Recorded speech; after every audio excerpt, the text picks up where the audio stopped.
Hi, my name is Ethan Landau with NuID, and I'm here with our Director of Research and Development, Robert Paul.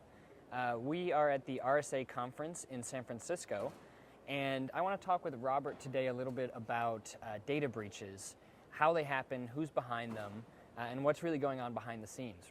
Robert has been a researcher and red teamer in security for a number of years, and he really has a view into what's going on with these data breaches. So, thank you, Robert, for joining me. Thanks, and Ethan. I want to just get started maybe with an overview. How does a data breach happen? What's the beginning? What are all the Sure. pieces, and where does it end up? Yeah, so a data breach typically is, most people have different types of views of different groups of hackers that may have attacked, but what I've seen in doing kind of a deep dive into the groups that are behind it is that there's actually different teams within these groups that are responsible for different aspects of the breach. So most of the time there will be a team that is responsible for entry. Usually in these communities, they are not actively looking per se, they just sometimes chance upon it.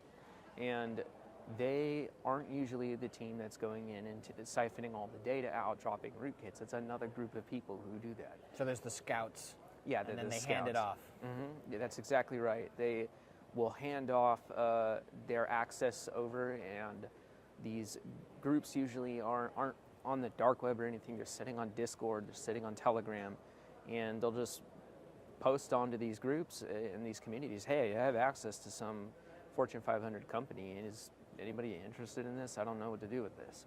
And so they will obtain the initial foothold into the network, and then another team comes in and sweeps out any of the interesting data. And sometimes they divvy up the data amongst themselves, like they each get a copy of it. Or if it's cryptocurrency related, they'll split the cryptocurrency that they may have stolen from some ICO or cryptocurrency exchange. Yeah. And so once they've handed it off to, say, the team that actually goes in and exploits the weakness, is that the end of the story? They make off with the data, the cryptocurrencies, split it up, or how is that data? Where is that data going after that, and how is it being used? Yeah. So the data afterward is actually ends up in the hands of another group of people. Usually the guys that go in and take the data in the first place aren't going to use this data themselves personally. What they do after the fact is they go in and take the data that they've taken and they sell it to somebody who acts as like a reseller. They're like a vendor, mostly because those vendors have an established alias and are well known within these communities of being a reliable source of getting data. If you meet this individual, that you're always going to get some good data from them if you go to purchase it, whether that be stolen credit cards or stolen credentials. And the reason they do this is the hackers usually responsible for taking the data in the first place are constantly burning aliases, and they don't stick with the same alias. They just shift it around constantly. They're usually a lot more private, obviously. They have a lot higher risk. So it's harder for them to sell it, so they just go to an established person and sell it to them, and then they in turn make a profit off of selling that. Okay. You mentioned some of the data that's stolen. You said credit card numbers, credentials. Something that I found pretty interesting recently was there was a report that looked at data breaches from 2018 and found that passwords themselves and login credentials were breached more often than social security numbers, addresses, credit cards, all of those combined. So why passwords? Why are those what hackers are going after? You'd think they'd want to go directly for the financial information. Why are they going for credentials? Yeah, and they're going for credentials because it's much easier to sell, and that kind of goes back to the previous question. They have to go to that man in the middle, and that guy is usually the one that has to sell that data, and it's a lot harder to leverage credit cards now in credit card fraud. After the Target hack, they put in the chip cards, as we all know, and it makes it did put a significant dent into credit card theft and credit card fraud, because it makes it so much more difficult for somebody to go and clone a card and then use that.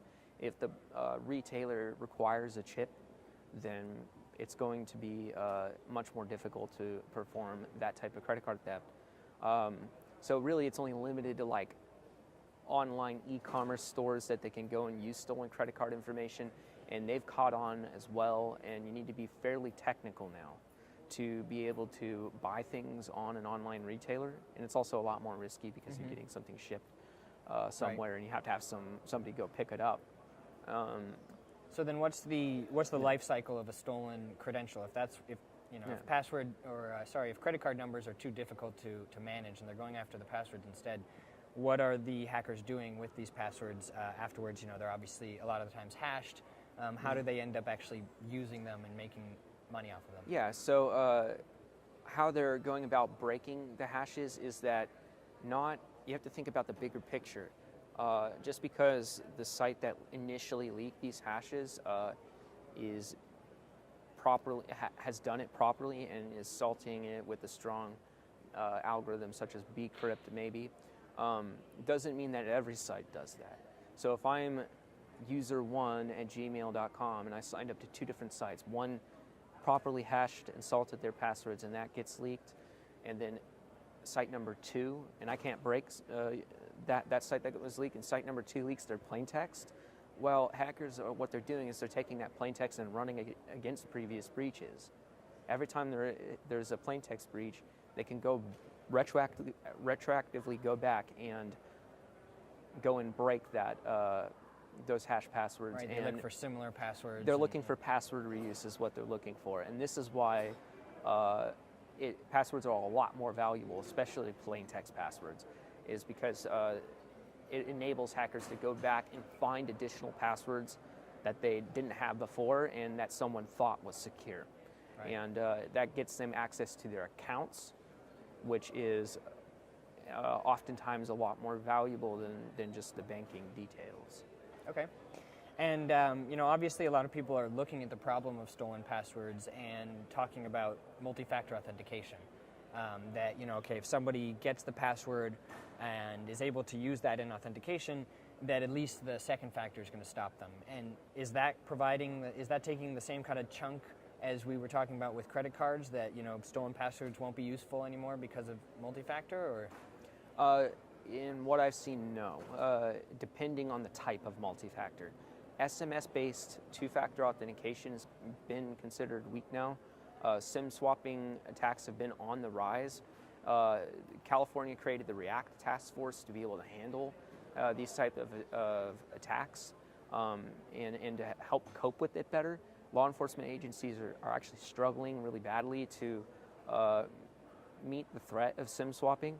And for those who aren't aware, a SIM swapping attack is when a hacker is able to just call your telco provider and get them to port your phone number to a phone they control. So if you have to reset your password using an SMS code to your phone, well, now it's going to go to the cloned phone, and therefore they're going to get into your accounts. Where we have seen a significant dent is we're not seeing in the communities that we're tracking, the hackers aren't going after people who are using proper 2-factor authentication, such as a Google Authenticator or maybe Duo, or any type of hardware-based token. It's not worth their time and effort. They're all about getting as many hacks done as possible, as cheaply as possible. So that low-hanging fruit. Yes, again, they're after that low-hanging fruit. They want to get in, perform a SIM swap, or get in access to somebody's account.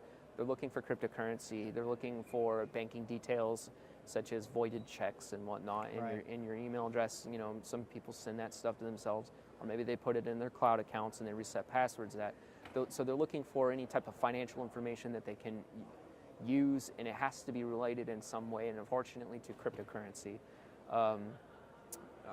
because of the ease of, again, sending a transaction in Bitcoin is a lot easier than going and performing wire fraud, right. Unfortunately. So it sounds like between the combination of storing those previously breached passwords and looking for new breaches to compare and see if that data helps you crack old passwords, combined with the fact that multi-factor is implemented kind of an Apache way across different applications. Some may be using stronger multi-factor, some none at all. It sounds like that when when a breach happens, when attackers go after a company, they're not always going to be only breaching that company in order to use those credentials at that company. They're looking at the bigger picture of where they can use this. So it seems like a company might be doing everything right and still be targeted for their credentials. Yeah, one thing I like to ask security professionals is, do you trigger your incident response when another company gets hacked? And it's an interesting way to think about it, because a lot of security professionals aren't really thinking about the entire industry as a whole. Whereas if you have a big provider, say LinkedIn, and they have all their credentials leaked out there, well, that's going to impact a lot of people beyond LinkedIn because of password reuse. So data breaches are kind of becoming an externality even when they're not happening to your organization. Exactly. There are security risks to your organization, even if forgot what I was going to say, unfortunately. Even if it's not happening to you. Yeah, even if it's not happening to you, yes. I see. Awesome. Well, thanks, Robert. I really appreciate you kind of walking through how that works. I know that these breaches are in the news pretty much every week, and usually the information that we have publicly is pretty minimal. So I think a lot of us who are not in the security world are wondering how is this happening? Where is it coming from? And so I think this is important information to be kind of understanding, to know what security measures actually get at the root cause and motivation of the people who are breaching these companies. So, Yeah.